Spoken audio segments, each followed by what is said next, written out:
Mais quand on rentrait sur scène, il y avait quand même un notre waouh, pardon. Ouais, tu vois, même lui, ça l'a fait bugger.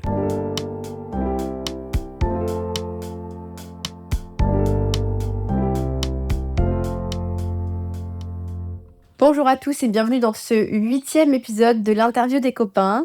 Et aujourd'hui, on reçoit Lilian que j'ai rencontré au cours Florent il y a Salut! longtemps. Il y a 4-5 ans maintenant? Comment ça va, Lilian? Bah, ça va et toi? Ça va.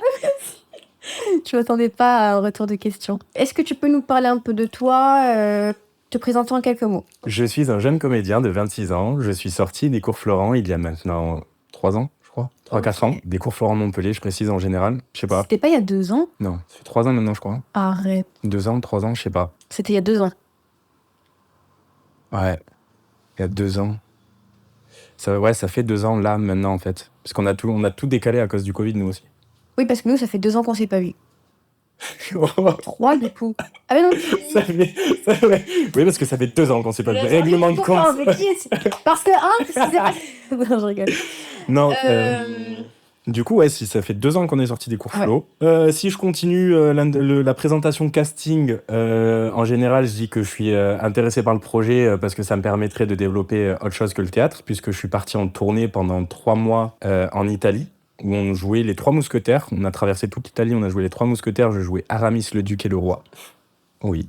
Ah super. Oui. Oui, c'est stylé, de ouf. Très stylé. On a joué les 3 mousquetaires en français à travers toute l'Italie pour les collégiens et lycéens qui faisaient du français. Et depuis, je fais de la figuration, c'est très triste Mais ça te permet de et travailler. moins fun. Mais ça permet de travailler, c'est sûr. Et de devenir Intermittent, tant qu'on peut. quand on peut. Comment t'as eu envie de... du coup, est-ce que tu peux te présenter si on n'est pas en mode casting?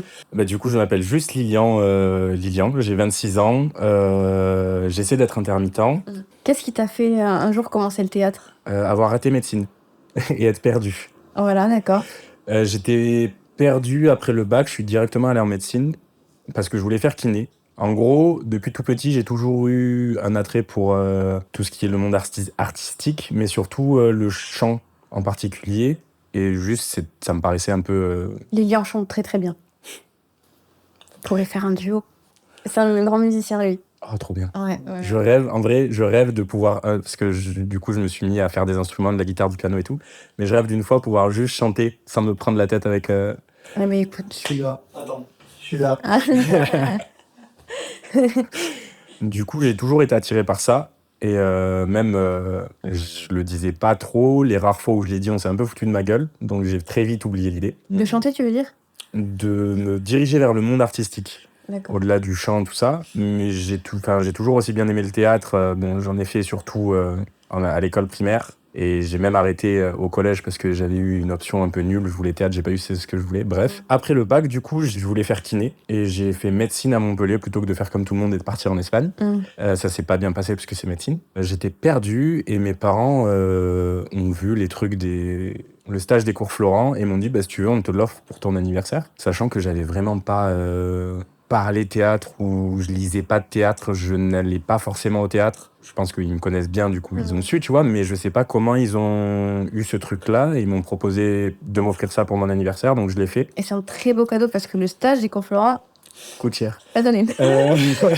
Donc c'est un très très beau cadeau. Moi je pensais que c'était juste un stage de découverte en gros, et comme tous les stages des cours Flo, au final c'était le truc de une semaine et puis à la fin de la semaine on te dit si t'es pris ou pas. Pendant une semaine, tu travailles un texte.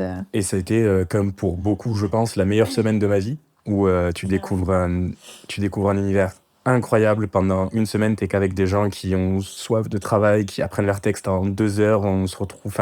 On passe les journées à faire du 8h, 17h, je crois, ou 8h, 18h, et tu te retrouves après pour continuer à taffer parce que t'apprends tes scènes pour la fin de la semaine, enfin t'apprends ta scène pour la fin de la semaine et tout. Tout le monde est motivé, tout le monde a envie et tout le monde a faim. Et du coup, c'est vraiment une des meilleures semaines, je pense, que tu peux passer au cours Florent.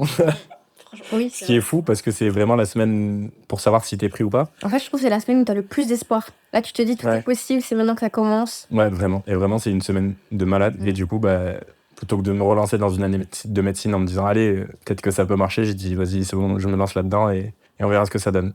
Donc voilà. Donc, t'as intégré les cours Florent.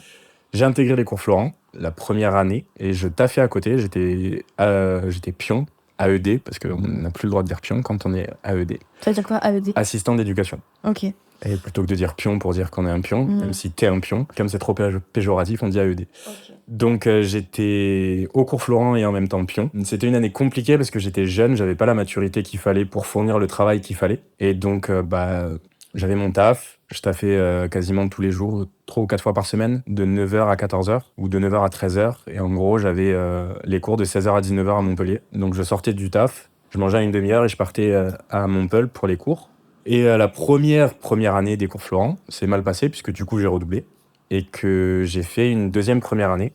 Et là, ça a été un changement complet de personnalité, de mental, de tout ça, de mentalité plus. Et du coup, très tôt dans la deuxième première année, j'avais la même professeure, j'avais Caroline Pietruchat. Ouais, je l'ai eu la première année et le début de la deuxième première année.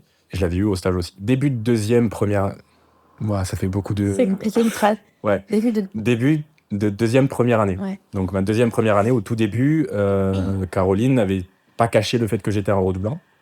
Donc très tôt dans l'année, chaque fois qu'il y avait un petit souci en termes de régie, en termes de lumière, de conduite, de quoi que ce soit, tout le monde se tournait vers moi en mode qu'est-ce qu'on fait ? Comme si je savais alors que j'ai redoublé, c'est pas pour rien non plus. Et du coup, ça m'a fait prendre beaucoup de responsabilités en peu de temps. Et ça a fait que j'ai grandi dans la tête très vite, par rapport au travail en tout cas, parce que j'ai toujours une certaine maturité. C'est vrai. Non, mais en termes de travail, j'ai grandi très vite et d'un coup, et ça a été très bénéfique pour les années qui ont suivi. Ouais, c'est vrai, parce que quand tu dis qu'en première année, t'étais pas bosseur et tout, moi j'ai du mal à te croire parce que quand je suis arrivée dans ta classe en deuxième année, t'étais Fin de première même. un peu, ouais, fin de première année, t'étais un peu le pilier de la classe, quoi. Dans le sens où c'est vrai que pour la mise en scène, on faisait souvent appel à toi. Pour la régie, on faisait souvent appel à toi. Maintenant, j'ai souvent appel à moi plus pour la régie que la mise en scène, mais... Non, mais ouais, c'est ce truc-là, en fait, comme dès le début de l'année, j'avais pris les responsabilités, et quand on me posait une question, j'hésitais pas, je disais pas je sais pas ou quoi, je prenais des décisions et tout. J'étais un peu catégorisé comme ce pilier-là, sauf que, en vrai, j'ai jamais fait tout seul, tu vois. Genre, je me rappelle, j'ai eu un flash de moi en train de préparer la conduite pour une échéance. C'était quoi l'échéance ? Je sais plus, ça devait être... En quelle année ? En première année. Deuxième première année. Je sais pas, c'était pas la minute à soi. Et en gros, j'étais en train de préparer la conduite. Et je me rappelle que ça avait duré jusqu'à 3h du mat et que jusqu'à 3h du mat, j'étais au téléphone avec Maïra. Qu'elle avait été restée au téléphone. Donc en gros, quoi qu'il se passe, même si j'étais le pilier et tout ça, que les gens se tournaient vers moi pour beaucoup de trucs, j'ai jamais été seul et j'ai toujours été... Il y a toujours eu du monde à côté, tu vois. Genre, j'ai jamais vraiment été le pilier central. Okay. C'est ce qui était bien avec nos classes, et tu le sais, c'est qu'il y a toujours eu une certaine cohésion et que même s'il y avait beaucoup d'histoires, on arrivait à mettre tout de côté quand il s'agissait du plateau, tu vois. Ça, c'est vrai. T'as réussi à terminer les cours Florent ? T'as été diplômé ? J'ai été diplômé il y a 2 ans, du coup.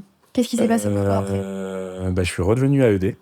Ok. Parce que on ne te prépare pas à l'après au cours Florent. C'est dommage, je trouve. On ne te parle même pas de comment créer une compagnie et tout ça. C'est pas forcément évident quand t'as que 9 heures de cours par semaine, de toute façon. Et que si ça devient une option, ça veut dire qu'il faut rajouter des sous et tout ça. Donc c'est pas à la portée de tout le monde. Mais c'est vrai que c'est un peu compliqué, puisqu'à la sortie des cours Flo, t'as pas de projet à proprement parler. T'as les TFE pour ceux qui ont écrit ou ceux qui ont monté un TFE. Moi, j'ai la chance d'avoir joué dans un TFE. TFE, travail de fin d'études. Les travaux de fin d'études, oui, pardon. Ouais. Comme on est entre Florentins, on a le vocabulaire. Donc, c'est les travaux de fin d'études, c'est les gros projets. C'est les gros projets que tu mènes en parallèle de ta 3e année et que tu présentes à la fin. Et en gros, c'est même pas un examen, puisque tu peux avoir ton diplôme des cours Florent sans préparer de TFE, mais c'est quelque chose que tu mènes à côté, un projet que tu mènes toi, comme si tu montais vraiment une pièce. Tu fais un dossier, tu présentes, tu choisis tes metteurs en scène, tu choisis tes acteurs. Donc tu montes vraiment un projet. Et ça, pour le coup, ça peut être un bagage pour... ça peut être un bagage. Sauf que à ce moment-là, moi, dans ma tête, je m'étais dit, j'ai pas envie d'être dans trop de TFE. J'ai pas envie de faire mon TFE, de en mettre en scène, de jouer dans un, de potentiellement participer à un autre, faire 3e œil pour encore un, parce que je savais que je pouvais pas forcément donner toute cette énergie. Donc j'ai Thibaut qui m'a proposé de jouer dans son TFE. Un TFE qu'il avait écrit, c'est Matière grise. C'est une pièce que lui a écrite et qu'on rejoue encore aujourd'hui. Venez nous voir un peu. Et du coup, je jouais dans ça, et j'avais Jennifer qui m'avait proposé de mettre en scène son TFE qui a été abandonné. Donc j'étais un peu C'est ça triste. déjà? C'était 12 hommes, 12 hommes en colère. Ok. Une pièce incroyable. Ou un film incroyable, si vous voulez regarder le film ou voir la pièce, allez-y, c'est cool. Et j'étais trop content de pouvoir mettre en scène quelque chose, sauf que il y a 12 hommes en colère, c'est beaucoup de monde. Il n'y avait pas 12 personnes, tu vois, mais c'était déjà beaucoup pour organiser les répètes, machin, tout ça. Donc ça fait que ça a été abandonné parce que c'était trop gros projet, ça demandait trop d'organisation, c'était trop difficile. Et du coup, je me suis retrouvé que jouer dans celui de Thibaut. Et un peu triste parce que j'avais pas monté mon projet à moi, tu vois. Du coup, parce que je voulais beaucoup mettre en scène, c'est quelque chose que j'adore faire. Du coup, j'avais pas ce bagage-là, justement, d'avoir un projet qui peut prendre vie après les cours Florent. Donc après ça, je suis redevenu assistant d'éducation parce qu'il fallait bien payer le loyer. Ça a duré pendant 1 an et demi, où c'était assez dur, vraiment. Enfin, c'était même pas assez dur, c'était vraiment très dur mentalement. Parce Parce que c'est une que... grosse illusion, en fait. alors oui, mais au-delà des illusions, c'est d'avoir, tu sais, cette envie de jouer, cette envie de faire des trucs, de pas savoir par où commencer, de pas... Je suis quelqu'un en plus qui est assez vite paralysé par la peur. Il y a ce truc-là j'avais peur de me lancer, je savais pas comment commencer, je savais pas par où On t'avait pas commencer. donné les bonnes clés, en fait. Et je m'étais rendu compte que du coup, je m'étais occupé de beaucoup de choses pendant les cours Florent, mais pas de ce truc-là de préparer mon avenir et tout. Et du coup, il y a eu cette désillusion, ce truc où on te répète tout le temps quand tu te lances dans les cours Florent, ton entourage, il dit souvent faut s'accrocher parce que c'est un milieu qui est pas évident et tout. Et il va y avoir des moments où t'auras rien, où ça va être compliqué et tout. Et c'est vrai, quoi qu'il arrive, même si vous pensez être prêt, vous l'êtes pas. Même si moi, je pensais sincèrement, je me disais, je sais que ça va pas démarrer de suite, je sais que ça va être dur, mais ça va aller, j'ai mon taf à côté. Et non, c'était vraiment dur mentalement. Puis tu vois potentiellement à côté tes potes qui, eux, ont des trucs, même si c'est pas grand chose, même si c'est de la figure, ou même si c'est un petit rôle pour un court-métrage étudiant ou quoi, tu vois, c'est des tout petits trucs. Et toi, t'es content pour toi, non, mais t'es content pour eux, mais ça te fout quand même un peu la haine de rien avoir parce que t'as envie. T'as envie de jouer, t'as envie d'y être et tout. Donc j'ai quand même eu la chance d'avoir des petits trucs à droite, à gauche pendant ces moments-là qui m'ont fait pas décrocher, je pense. On a rejoué une fois ou deux, je crois. Toute la troupe est-elle ici, c'était notre module de sortie qu'on faisait avec Julien Guil sur Shakespeare. J'ai participé au tram Molière. J'ai joué du Molière dans le tram, aussi avec Julien Guil. Super expérience, très déstabilisant. Tu peux pas te fier à tout ce qu'on t'apprend justement à être ancré, à être bien sur tes pattes parce que dès que le tram démarre, et t'as plus aucun appui. Mais c'est trop drôle, tu joues avec les gens, t'as vraiment des gens qui te regardent et qui te font... Moi, j'ai eu la chance, ça n'est pas arrivé, mais Babou, il y a quelqu'un au téléphone, elle commence à jouer, et Julien qui nous dirigeait, il dit va vers lui. Et vraiment, elle est au téléphone, elle regarde Babou, elle fait... Non. Et Julien derrière qui fait vas-y. Et vraiment, la personne vraiment assiste en mode non, vraiment, viens pas. C'est pas le moment. Oh là là. C'est trop drôle. Donc c'est vraiment des petits trucs comme ça, et c'était une super expérience. Et c'est des petits trucs comme ça, je pense, qui m'ont fait tenir. Et en fait, il y avait ce truc-là un peu compliqué j'étais assistant d'éducation à côté. C'est un métier qui est cool parce que t'es quand même au contact d'élèves, et il y a toujours ce truc-là, que j'adore avec le théâtre, de transmission. À travers une pièce, tu peux transmettre beaucoup d'idées, beaucoup de messages, et c'est ce que j'ai envie de faire essentiellement dans le théâtre. Et là, il y avait ce truc-là avec des jeunes où tu peux éveiller des consciences et tout ça au quotidien, donc c'était cool, tu vois, mais c'est pas le métier que je veux faire, quoi. Donc même si c'était cool, t'es assez déprimant mentalement parce que tu fais pas ce que t'aimes, mais en même temps il y a une certaine sécurité où tu sais que tous les mois t'as un salaire, tu sais que t'es tranquille, que je travaillais que 2 jours par semaine parce que j'étais à mi-temps, ça allait, tu vois. T'avais une petite zone de confort. Donc il y avait cette zone de confort qui s'installait, et en même temps le théâtre qui s'éloignait un peu, donc c'était vraiment une période compliqué dans la tête de se dire allez, il faut quand même rester accroché même si c'est en train de s'éloigner, et il faut essayer de laisser ça le plus possible. Et j'ai eu la chance, après 1 an et demi, justement, de recevoir un coup de téléphone de Julia pour justement la tournée en Italie. Les Trois Mousquetaires. Des Trois Mousquetaires. C'était assez lunaire parce que justement, à ce moment, le même jour, je reçois un coup de téléphone de Thibaut qui me dit on va reprendre Matière Grise, on a eu une subvention pour qu'on ait une semaine de résidence. Et donc j'avais ce coup de téléphone le matin, et du coup j'avais rien, je lui dis ah putain trop cool, on va pouvoir rejouer un peu, ça va faire du bien. Et le soir à 18h, j'ai Julia qui m'appelle, tant de dire que c'est assez rare de voir Julia. Julia, c'était l'assistante de notre professeur quand on était en 2e année. Et elle m'appelle pour me dire, je sais pas si t'as vu, l'an dernier, je suis parti en Italie, j'ai fait une tournée. Et je dis, ah putain, je savais pas que c'était une tournée, j'avais vu 2-3 stories et tout, mais je savais pas. Et elle me dit, si t'es chaud, c'est moi qui m'enseigne cette année, j'aimerais que tu fasses partie du casting. On est chaud. En vrai de vrai, sur le moment, il y avait quand même une sorte de voix, pas raisonnable, je sais même pas si c'est raisonnable dans ma tête, mais il y avait une voix qui disait, c'est quand même pas rien, 3 mois de tournée, avec une équipe que tu connais pas forcément. Au moment où elle me dit ça, je sais pas que je connais des gens de l'équipe. Donc 3 mois, tu es dans un pays étranger, enfin c'est pas rien comme expérience, même si c'était une expérience de malade, c'était quand même très épuisant physiquement, mentalement et tout ça. Mais du coup, au moment où elle me le dit, je me dis, ok, c'est une expérience de fou, potentiellement ça va rapporter des cachets. Ouais. C'est horrible à dire, mais on y pense toujours un peu quand on a des projets. Même si on a envie de jouer, même si c'est ce qui nous motive le plus, on a toujours ce truc-là de penser heures d'intermittence et tout ça, parce que on n'a pas des CDI, donc c'est pas évident. Et du coup, il y a une voix dans ma tête qui me dit « Ok, t'emballes pas trop, on sait jamais. » Et j'ai fait genre « Ouais, non, mais je te donne une réponse bientôt, je vais réfléchir, tout ça. » Et au fur et à mesure de l'appel, elle me dit que dans le casting, il y a aussi Gabriel Bellocchi, mon grand comparse des cours Florent. J'étais le pilier, enfin, c'est un peu prétentieux de dire ça, mais bon, Mais c'est c'est elle qui l'a dit.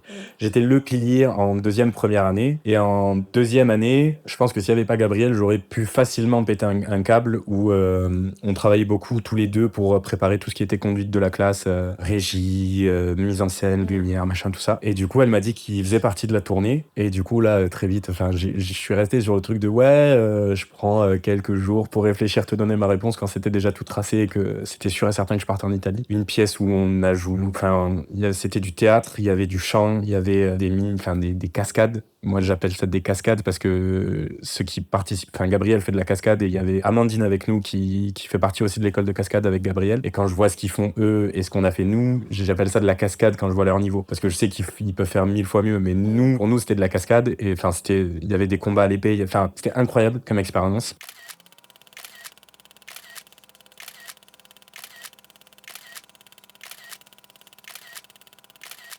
Voilà, après les cours Florent, du coup. Ça, c'était entre décembre 2023 et mars 2024. Gros passage à vide après ça. Tu sors de 3 mois de tournée dans un autre pays où tu es constamment avec des gens, tu crées des liens très forts. C'est des gens où j'envoie pas forcément des messages tous les jours et tout, mais je sais que si un jour je suis amené à les recroiser, à les revoir et où on est amené à boire un coup ensemble, je sais que c'est vraiment des liens de ouf qu'on a créés. Vous avez vécu une aventure unique ensemble. C'est ça. Et en fait, c'est ça. On a vécu c'est ça. Cette aventure-là, on l'a vécue entre nous. C'est notre aventure. Et même si ça se fait tous les ans, et que là, c'est celui qui jouait D'Artagnan qui met en scène, ceux qui vont le faire là cette année, là, ils vont vivre une toute autre expérience que nous. Et ce sera leur truc à eux et ce sera leur lien à eux. Et on a vraiment partagé des trucs de malade. On a vécu une expérience de fou. Pour vous dire, vraiment, c'est indécent. J'ai signé des autographes. J'ai pris des photos comme si j'étais une star. Ça n'a aucun sens. Je suis revenu ici. Les seuls autographes que je signais, c'est quand je recevais un colis et qu'ils me demandaient une signature. C'est tout. Mais à ce moment-là, tu te sentais à ta place. À ce moment-là, t'es forcément à ta place. T'es dans une troupe de théâtre. Tu joues 2 fois par jour. Tu joues 2 fois le matin. Tu te lèves entre 5h30 et 6h30 du matin. T'as une demi-heure. Peut-être tu vas avoir un déjeuner, c'est pas sûr parce que c'est très tôt et que les boulangeries sont pas forcément ouvertes. Les endroits où tu dors proposent pas forcément de petit déj ou alors ça commence qu'à 7h. Et du coup, une fois que t'as pris ton petit déj en une demi-heure, tu traces au théâtre. Et c'est nous qui installions tout. On installait tout ce qui était régisson, lumière, les décors, les costumes, et tout s'est très vite rodé. C'était dur les 2-3 premières fois. Moi, j'étais à tout ce qui est, j'étais au son. J'installais la table de notre régisseur, de notre technicien régisseur, ouais. Et en gros, j'installais tout le son du truc. Les premières fois, je bégayais, j'étais là en mode j'espère que je mets pas le fil au mauvais endroit. Du coup, on installe tout. Ça prend à peu près, au début, ça prenait 1h15. À la fin, ça prenait 35-40 minutes max. Une fois que t'as tout installé, tu fais le check des micros, on fait le check parce que on a joué dans 33 théâtres différents, je crois. Donc t'as forcément des scènes qui sont plus petites, des scènes qui sont plus grandes, des scènes sur lesquelles tu peux pas mettre les décors que t'as d'habitude, des scènes où tu peux le mettre mais que ça rend moche donc tu ne le mets pas. Donc t'as tout ça à régler. Après, il te reste une petite demi-heure, quand on a un peu de chance, 1 heure pour s'échauffer et prendre du temps pour nous mettre dans la bulle et se lancer. On joue une première fois à 9h. Une fois que la pièce est finie, on a un petit bord plateau où des élèves nous posent des questions en français. Ils ont travaillé avec leur professeur et tout. Quelques photos quand on a le temps. Et sinon, on va en coulisses. Enfin, on remet en place le plateau pour le début de la pièce. On va en coulisses. Eux font sortir les élèves qui étaient là, font rentrer les autres. Et t'as un laps de temps de 10 minutes, un quart d'heure. Et tu te relances pour une deuxième pièce. Ou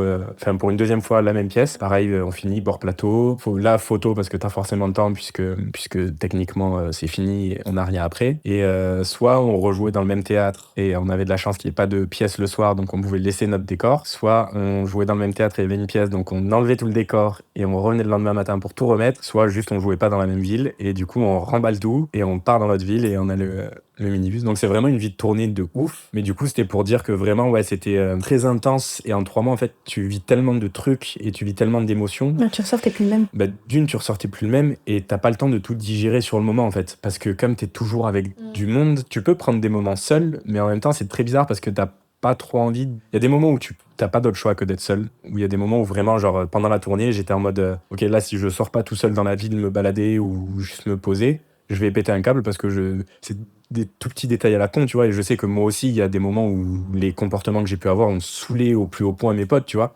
Mais il y a des petits trucs genre qui me rendaient fou et quand j'étais confronté à ça, je me dis ok, faut pas s'énerver, c'est normal, enfin juste il vit et bah c'est juste que ça fait 3 mois que vous êtes ensemble quoi et que c'est fatigant. Donc vraiment il s'est passé énormément de choses, t'as pas le temps de tout digérer parce que t'as pas assez de temps pour vraiment réaliser. Genre on a joué devant 1000 personnes dans un théâtre à l'italienne avec des balcons et tout. On a vraiment, c'est indécent, c'est indescriptible et vraiment on avait des, je sais pas comment on est présenté si l'association est vraiment méga connue en Italie, mais quand on rentrait sur scène, il y avait notre waouh. Pardon. Ouais, tu vois, même lui, ça l'a fait bugger. Ça fait 2 ans là, maintenant, en fait. Retour après un bug technique. Mais ça, vous ne saurez jamais. Du coup, gros coup de mou après la tournée, avec beaucoup de problèmes perso en plus à côté qui ont fait que, même encore aujourd'hui, c'est un peu compliqué. Mais on va reprendre les répétitions pour Matière Grise. On va rejouer. J'ai bientôt l'intermittence. Je fais beaucoup de figures, c'est chiant. Qu'est-ce que c'est chiant la figure. La figure, vraiment, je pense qu'il faut vraiment pas être du milieu pour trouver ça cool. Et du coup, bah voilà à peu près le parcours Qu'est-ce jusqu'à qu'on peut te maintenant. souhaiter là pour la suite? Devenir riche et célèbre. Non. Tu peux demander ça. Non, mais c'est pas un truc qui m'intéresse plus que ça. Je sais que je veux pouvoir vivre de ça, du métier de comédien, artiste. Je sais pas. Là, je pense que ce dont j'ai envie profondément, c'est être pris dans un projet et être baladé. Du coup, ouais, là, c'est vraiment essayer d'avoir le moins de responsabilités possible, alors que c'est un peu nul, tu vois. C'est bien quand j'en ai eu, je m'en suis toujours bien sorti, donc je pense que c'est la période qui fait que j'ai envie de ça. Mais non, j'ai envie de juste pouvoir me dire que je peux vivre de ça, que j'ai des projets, que ce soit en tant que comédien, en tant que metteur en scène, en tant que réalisateur ou acteur, tu vois. J'aimerais bien. J'ai jamais essayé, j'ai jamais fait de cinéma, de court-métrage ou quoi, donc pourquoi pas essayer. Là, si t'avais une baguette magique, par exemple, et que tu peux avoir ce que tu veux, n'aie pas peur d'être prétentieux ou quoi, qu'est-ce que tu voudrais? Je pense à un premier rôle dans un film. Soit un premier rôle dans un film, soit la réalisation d'un film important. T'as un réal avec qui t'aimerais travailler? Non, j'ai des réals avec qui j'ai pas envie de travailler. Tu sais, des trucs genre Polanski et tout. Normal. Il y a des trucs qui me plaisent forcément moins dans le cinéma, que ce soit français ou international. Il y a des films qui me plaisent moins que d'autres. Après, j'essaie toujours d'avoir ce truc-là quand je vais voir un film, quand je vais voir une pièce ou quoi, de focaliser sur le travail qui a été fait plus que sur le vrai résultat. C'est peut-être un peu bizarre dit comme ça, mais je trouve que c'est prétentieux. C'est peut-être pas le bon mot, mais c'est prétentieux de dire d'un film j'aime pas ou c'est nul. Enfin, prétentieux de dire c'est nul, dire j'aime pas déjà c'est mieux. C'est quelque chose qui te convient pas, avec lequel t'as pas d'accroche, mais il y a quand même du travail derrière et tu le vois. Sauf c'est vraiment certains films où tout le monde s'accorde pour dire que c'est pas ouf. Mais je sais que les films français, certains, j'ai du mal, tu vois. Des fois, je trouve ça trop lent. Enfin, c'est mon avis perso. Et pourtant, j'aimerais trop jouer dans un film français parce que, dans un sens, j'aime trop ces longs moments de silence, ces longs moments où on est focalisé sur pas de texte, mais juste une action et tout ça.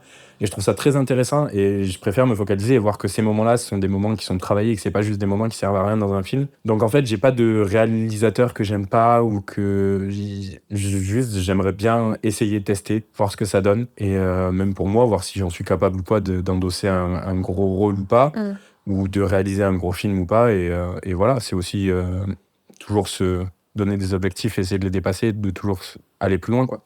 Totalement. On va faire un petit jeu qui s'appelle le tac au tac. Ah, je panique. Tu peux. C'est-à-dire que je te pose une question et au tac au tac, tu réponds. Je sais, Tu j'ai ne regardé réfléchis pas. déjà. Ah, t'as regardé déjà? Ouais, j'ai regardé déjà. Ça me réconforte. Ok, t'es prêt? Non, Ton film préféré? il y en a trop, mais Forrest Gump. Ton acteur préféré? Jim Carrey, Tom Hanks. Ton réal préféré? Bah, celui que j'adore, celui qui a réalisé le Joker, parce que c'est un vrai chef-d'œuvre. Je sais pas. Ah! Oui. Et j'ai vu le dernier film d'Audiard, Emilia Pérez, il est incroyable. Oui. Donc juste pour ça, je vais dire Jacques Audiard. Ok. Ta réal préférée? Celle qui a réalisé Anatomie d'une chute.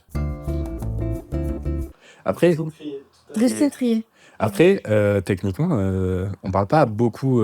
Enfin, il n'y a pas énormément de réalisatrices. On est d'accord. Ouais. Parce que depuis le début de l'interview que je fais ce jeu, souvent la question la réelle, c'est Ouais. compliqué. Et pareil, même pour actrice et tout, Ton il y en a, actrice tu vois, mais c'est vrai que quand j'ai vu la première vidéo et que j'ai vu le truc de ta réal préférée, je dis elle est dure celle-là parce Ouais. que en soi, il n'y en a pas énormément. Et là, c'est le Ouais. premier qui m'est venu parce que c'est le premier film qui m'est venu que j'ai vraiment adoré.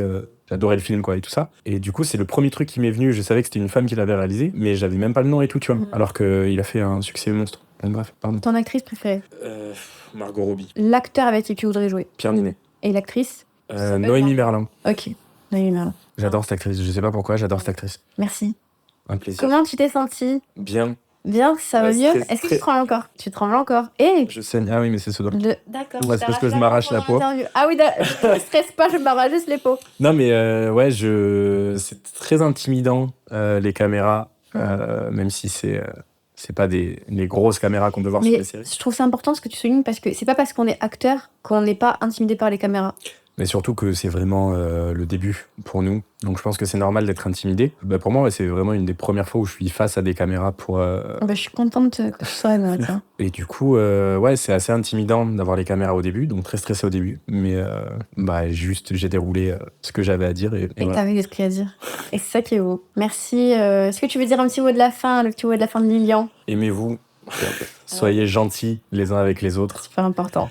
Écoutez-vous, intéressez-vous aux autres. C'est beau, c'est bien. La vie, elle est belle encore. Même si c'est la merde, la vie, elle est belle. Voilà. Ça va aller, Lilian? Non, mais ça va. Mais justement, je pense Oui, que ça c'est va. en faisant passer des messages comme ça que ça va aller et qu'on peut changer. Enfin, je sais que notre métier, je le disais plus tôt, c'est avec notre métier, on peut faire passer beaucoup de messages et beaucoup de nos valeurs.